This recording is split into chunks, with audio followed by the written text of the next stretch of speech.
धीरे धीरे हमारी सोसाइटी से फैक्ट चेक करने का जो ट्रेंड है वो खत्म ही होता जा रहा है। लोग व्हाट्सएप यूनिवर्सिटी से ग्रेजुएट हो रहे हैं। भाई व्हाट्सएप यूनिवर्सिटी से ग्रेजुएट होने की जगह फैक्ट चेक करो ना, जाकर किताबें पढ़ो। इतने सारे रिसर्च पेपर पढ़े हैं, उन्हें जाकर क्यों नहीं पढ़ते? लेकिन कोई ऐसा करना ही नहीं चाहता। अगर ऐसा करेंगे तो जो पॉलिटिकल पार्टी का एजेंडा है वो तो खत्म ही हो जाएगा। और पॉलिटिकल पार्टीज या फिर कोई भी ऐसा बंदा जो अपने पर्सनल फायदे के लिए इन चीजों को यूज कर रहा है, वो तो कभी चाहेगा नहीं कि आप फैक्ट जाकर चेक करो, वो तो कभी चाहेगा नहीं कि आप फैक्ट्स पढ़ो। और इसकी वजह से जो सबसे ज्यादा मेन प्रॉब्लम क्रिएट हो रही है, या हमारी सोसाइटी में एक प्रॉब्लम क्रिएट हो रही है, वो हो रही है कि लोग बिना मतलब की चीजों को लेकर आपस में लड़ रहे हैं। आपस की सौहार्दपूर्ण वातावरण को वो खत्म करते जा रहे हैं और आपस की जो प्रेम भावना होती है, आपस में जो उनका प्यार है, वो खत्म होता जा रहा है। इन्हीं सब की वजहों से हमारी सोसाइटी में प्रॉब्लम्स बढ़ रही हैं और उन सभी प्रॉब्लम में से एक सबसे बड़ा जो प्रॉब्लम चल रहा है वो कास्टिज्म का चल रहा है। कास्ट के नाम पर वोट बैंक बनाए जाते हैं, कास्ट के नाम पर बड़ी पार्टियां चल रही हैं। आजकल बड़ी बड़ी पार्टीज कास्ट को सुधारने के नाम पर अपना नाम बना रही है। उससे जाहिर सी बात है किसी न किसी इंडिविजुअल को ही फायदा होता है। जनता को उससे कोई फायदा नहीं हो रहा, क्योंकि जनता अपने डे टू डे एक्टिविटीज में इतना बिजी रह जाती है। जो उनको व्हाट्सएप यूनिवर्सिटी के थ्रू पढ़ाया जाता है वो उतना ही पढ़ पाते हैं। समय कम है लोगों के पास। लेकिन इससे हो क्या रहा है? इससे ये हो रहा है कि उनके मन में कहीं ना कहीं खटास आ रही है। लिटरेसी बढ़ने की वजह से जो चीजें खत्म होनी चाहिए थी, एक्चुअल में वो चीजें अब ज्यादा ही बढ़ गई हैं। प्रॉब्लम इसके पीछे कई सारे हैं, लेकिन जो ये व्हाट्सएप यूनिवर्सिटी से पढ़ते हैं उनको फैक्ट्स जाकर भी पढ़ने चाहिए। कास्टिज्म एक ऐसा कीड़ा है जो हमारी सोसाइटी को अंदर से खोखला करता हुआ जा रहा है। 75 साल आजादी के होने के बावजूद आज भी हमारे देश के कई इलाकों में कास्ट के बेसिस पे दंगे होते हैं। कास्ट के बेसिस पे उनके साथ भेदभाव किया जाता है। कई ऐसे इलाके आज भी मौजूद हैं भारत के अंदर जहां पर छुआछूत जैसी पुरानी व्यवस्थाएं चलती आ रही है। जब ब्रिटिश कॉलोनियल गवर्नमेंट अपना रूल इंडिया में स्टैब्लिश कर रही थी, ये कीड़ा उस टाइम पे सबसे ज्यादा बड़ा हो गया। कास्टिज्म का टॉपिक मैंने इसलिए आज चूज किया है कि अभी कुछ दिन पहले मेरे एक बहुत ही अच्छे दोस्त से एक बात शुरू हुई और उस बात को बहस में बदलते ज्यादा समय नहीं लगा। बी आर अम्बेडकर साहब के बारे में मेरे उस दोस्त से बात हो रही थी।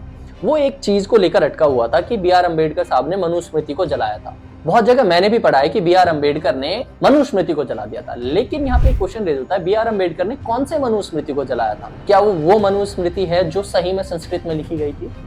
नहीं, वो मनुस्मृति है जो मैक्स मुलर ने ट्रांसलेट किया हुआ था। और इसमें मैं बी आर अम्बेडकर की भी गलती नहीं मानता हूं, क्योंकि वो वही तो समझेंगे जो उन्होंने पढ़ा है। और मैक्स मुलर जिसने इसको ट्रांसलेट किया था, वो कोई हिंदी संस्कृत या फिर हमारे इंडियन कल्चर का नहीं था। वो हिंदी संस्कृत का कोई प्रोफेसर नहीं था। वो हिंदी संस्कृत का कोई एक्सपर्ट नहीं था। ये वो बंदा था जिसे अंग्रेजों ने अपॉइंट किया था कि वो हिंदू स्क्रिप्चर्स को और हिंदू सांस्कृतिक जो वैदिक काल के स्क्रिप्चर्स हैं उनको ऐसे ट्रांसलेट करे कि हिंदू या फिर भारत के ही संस्कृति को मानने वाले लोगों का विश्वास इसी संस्कृति से उठ जाए। और ये जो प्रॉब्लम थी, ये सिर्फ मेरे एक दोस्त की नहीं है, बहुत सारे लोगों की है। आए दिन हमारे देश के किसी न किसी कोने से ऐसी रिपोर्ट हमें मिल ही जाती है जिसमें हमें ये पता चलता है कि कास्ट की वजह से आज किसी को परेशान किया गया, किसी कंपनी में कास्ट की वजह से किसी बंदे के साथ भेदभाव किया। टाइम्स ऑफ इंडिया में एनसीआरबी द्वारा प्रकाशित एक लेख छपा था जिसमें 2022 का एक सर्वे है और उसके द्वारा उन्होंने बताया है कि 2022 में 57,000 से ज्यादा ऐसे केसेस रजिस्टर्ड हुए हैं जिसमें कास्ट की वजह से लोगों को परेशान किया गया।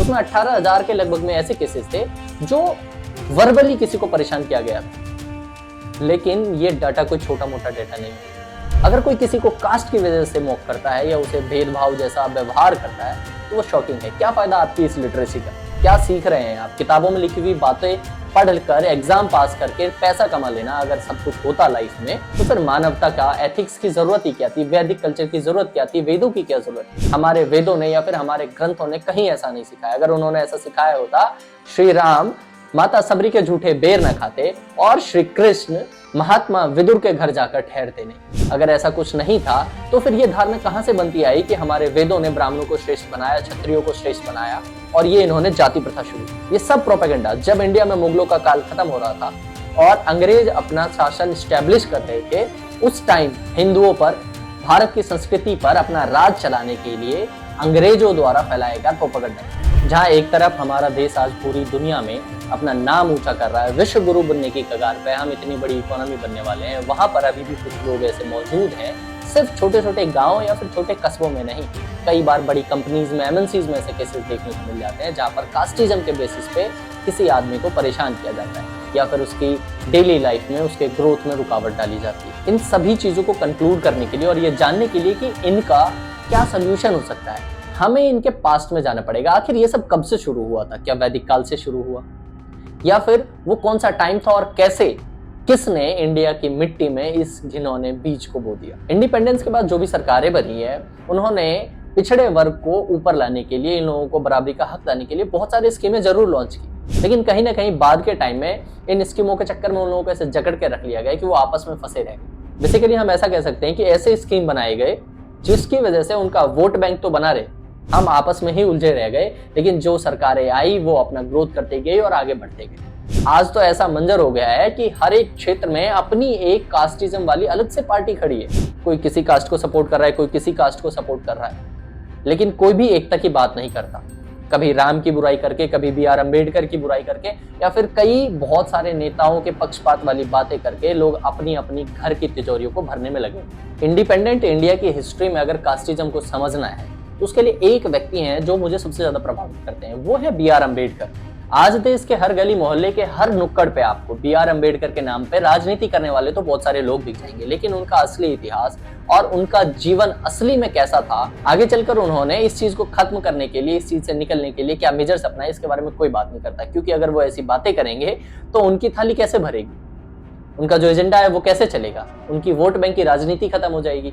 और यही सबसे बड़ी जड़ है जिसकी वजह से मेरे हिसाब से कास्टिज्म खत्म नहीं हुई। यहाँ पे एक चीज होती है कि अगर वो लोग अपना एजेंडा फैला भी रहे हैं तो हमारी जिम्मेदारी होती है कि हम व्हाट्सएप यूनिवर्सिटी से ग्रेजुएशन ना करें, बल्कि जाकर इतना समय हमारे पास होता है कि हम जाकर रिसर्च पेपर पढ़ सकते हैं, हिस्ट्री को पढ़ सकते हैं और जानेंगे कि एक्चुअल में हुआ क्या था। कुछ लोगों का तो इस हद तक माइंड वॉश हो गया है कि वो रिसर्च पेपर को पढ़ लेंगे, सब कुछ उनके सामने होगा, फिर भी वो आंख बंद करके नकार देंगे, भाई ऐसा कुछ नहीं, क्योंकि उनका नेता जो कह रहा है वही सही है। ठीक है भाई साहब, वो भी सही है, लेकिन जो भी रिसर्च पढ़े हैं, जो भी पेपर, जो भी बुक्स BR अम्बेडकर साहब ने लिखे हैं वो तो ठीक होंगे ना। और बहुत सारे रिसर्चरों ने जो चीजें लिखी है वो गलत तो नहीं हो सकती। कॉमन सेंस नाम की चीज भी होती है जिसे हम यूज कर सकते हैं। माना आपका नेता सही है, भाई साहब सही हो सकता है, मैं मानता हूँ, लेकिन ऐसा कहाँ लिखा हुआ है कि इतने सारे रिसर्च पेपर हैं वो सारे गलत होंगे? ऐसा नहीं होता ना। रिसर्च पेपर गलत नहीं हो सकते। अगर गलत भी होंगे तो जब हम बहुत सारे मल्टीपल रिसर्च पेपर पढ़ेंगे या बहुत सारे मल्टीपल बुक्स को पढ़ते हैं तो हमारा कॉमन सेंस ही हमें बता देता है कि हाँ भाई ये चीज सही हो सकती है और ये चीज गलत हो सकती है। क्यों नहीं करते हम इस चीज को?